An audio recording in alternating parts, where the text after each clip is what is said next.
आदित्य एक साधारण सा लड़का था। गांव के बाहर झोंपड़ी, फटे कपड़े, खाली जेब। हर सुबह वो दूसरों के खेतों में काम करता, हल चलाता, घास काटता, बोझ उठाता। दिन भर की मेहनत के बाद भी घर लौटता तो चूल्हा ठंडा रहता। कभी पड़ोसी से उधार, कभी दुकानदार से भीख जैसा पैसा, लेकिन चुका कभी नहीं पाया।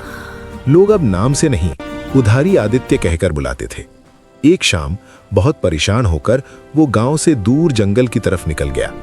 तभी सूखे पेड़ों के बीच एक बूढ़ा साधु बैठा मिला। लंबी जटाएं, आंखें ऐसी जैसे अंधेरा देख चुकी हों। नाम बताया, जोगी बाबा। बाबा ने आदित्य को ऊपर से नीचे देखा और बोले, तू गरीब नहीं है बेटा, तू बस सुना नहीं गया। आदित्य चुप रहा। बाबा ने कहा, मेरे पास जो है अब मेरे किसी काम का नहीं। मेरा समय पूरा हो चुका है, पर तुझे इसकी जरूरत है। जंगल के बीच एक सूखी जमीन पर बाबा ने लाल मिट्टी से घेरा बनाया। मंत्र शुरू हुआ। हवा अचानक भारी हो गई, पत्ते रुक गए। आदित्य के कान के पास ठंडी सी फुसफुसाहट हुई। वो डर गया। बाबा गरजे, आंखें बंद रख, जो देखा वो टूट जाएगा। मंत्र तेज हुआ। अचानक एक भयानक आकृति उभरी। सड़ा हुआ चेहरा, जलती बदबू, ऐसी दुर्गंध की सांस रुक जाए। आदित्य कांप उठा। वो आवाज अब और भी साफ, अब मैं तेरे कान में रहूंगी। बाबा ने अंतिम मंत्र बोला। सब शांत। आदित्य ने आंखें खोली। जोगी बाबा गायब थे। जंगल सूना पड़ा था। दिन बीते। एक रात गांव में चोरी हुई। पंचायत बैठी, लेकिन चोर नहीं मिला। आदित्य घर पहुंचा तो फिर वही फुसफुसाहट। चोर का नाम बोलूं? आदित्य सन्न। अगले दिन जिसका नाम बताया गया था वही पकड़ा गया। लोग हैरान। धीरे धीरे आदित्य जो कहता वो सच होने लगा। किसे भरोसा करना है, किससे बचना है, सब कान में बताया जाता। पैसा आया, कर्ज उतरे, झोंपड़ी बंगले में बदली, गाड़ी, खेत, नाम। अमीर बनने के बाद आदित्य को लगा था कि अब सब ठीक हो गया है। दिन में लोग उसका सम्मान करते थे, नाम लेते ही रास्ता छोड़ देते थे। लेकिन रात उसकी नहीं थी। पहली रात वो नए बंगले में सोने गया। कमरा बड़ा था, बिस्तर नरम, लेकिन हवा भारी थी।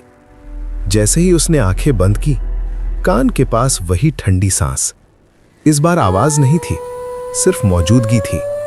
बिस्तर थोड़ा धंस गया, जैसे कोई और भी वहां लेट गया हो। आदित्य ने आंखें खोलनी चाही, लेकिन शरीर ने साथ नहीं दिया। धीरे धीरे दीवार पर परछाई बनी। वो उसकी नहीं थी। परछाई हिली, जबकि आदित्य स्थिर था। छत से टपकती ठंडी सी बूंद उसके माथे पर गिरी। कान के पास बहुत धीमी फुसफुसाहट, अब तू अकेला नहीं है। अब हर रात यही होता। कभी कोई दिखाई नहीं देता, लेकिन सुबह तक उसके शरीर में थकान होती, जैसे रात भर कोई उससे कुछ ले गया हो। आईने में देखने पर कभी कभी उसकी आंखें उसकी नहीं लगती थी। एक रात आदित्य नींद में उठा। पैर अपने आप चले। दरवाजा खुला, सीढ़ियां उतरी। बंगले के पीछे पुराना पेड़ था। वहीं खड़ा होकर वो जमीन को घूरता रहा। सुबह गांव वालों ने बताया, उसी जगह किसी जमाने में लाशें जलाई जाती थीं। अब दिन में भी कभी कभी उसकी आवाज बदल जाती। लोग कहते, आदित्य आज अजीब लग रहा है। वो खुद भी डरने लगा, लेकिन हर बार जब वो मदद मांगने की सोचता, कान के पास वही सख्त फुसफुसाहट, सौदा पूरा हुआ है, अब पीछे लौटना नहीं है। रात में उसने हिम्मत करके पूछा, तू मुझसे क्या चाहती है? कमरे की लाइट अपने आप बुझ गई। पूरा कमरा ठंडा पड़ गया और उसने आईने में पूरा चेहरा देखा। वही जली सड़ी आंखें, वही मुस्कान। आवाज आई, मैं तुझे अमीर नहीं बना रही थी, मैं अपने लिए एक शरीर तैयार कर रही थी। कुछ शक्तियां साथ नहीं सोती, वो धीरे धीरे तुम्हारी जगह ले लेती हैं।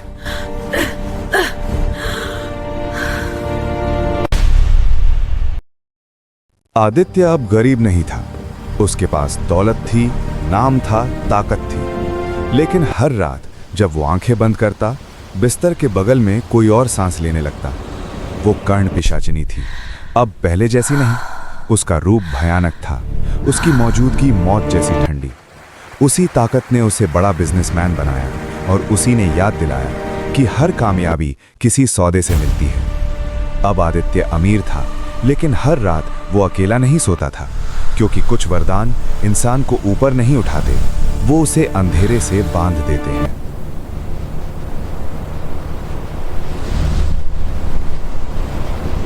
रात बहुत शांत थी, इतनी शांत कि आदित्य को अपनी ही सांसें किसी और की लग रही थी।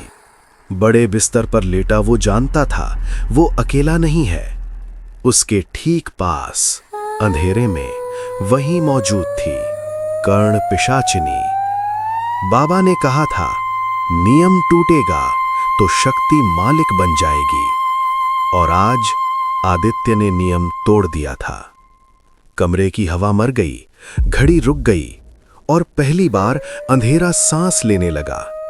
जो ताकत उसे ऊपर लाई थी, आज उसी ने उसे अपने अंदर खींच लिया। सुबह कमरा खाली था, क्योंकि कुछ शक्तियां साथ नहीं रहती, वो निगल जाती।